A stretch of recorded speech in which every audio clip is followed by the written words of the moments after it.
you trying to turn on Secure Boot on your Windows PC? Then it's a quick and easy process that can be completed in just a few minutes. If you want to know how to do that, keep watching to learn how. Now first, check if the Secure Boot is enabled before beginning.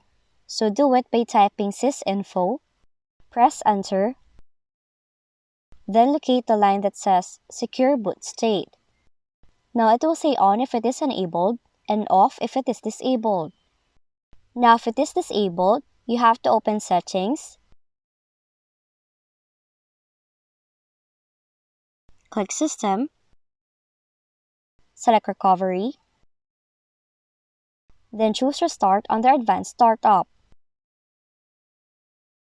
Then navigate to Troubleshoot, click Advanced Options, choose UEFI Firmware Settings, then press Restart if prompted. Now after that, find and enable Secure Boot. Once done, press F10 to save, then exit the BIOS and restart your PC.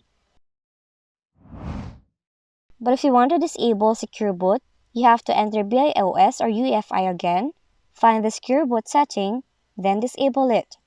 Now the Secure Boot setting is usually found in the Secure or Boot Options tab.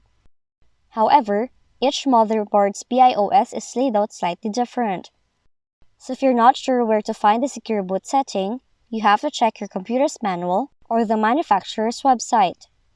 So once you're done doing all of that, you have to save it by pressing F10, then you can now exit the BIOS and allow your computer to restart. So that's how to enable or disable Secure Boot in your Windows computer. If you found this video helpful, kindly like and subscribe. You may also click and turn on the notification bell so you can be notified from whenever we release new videos.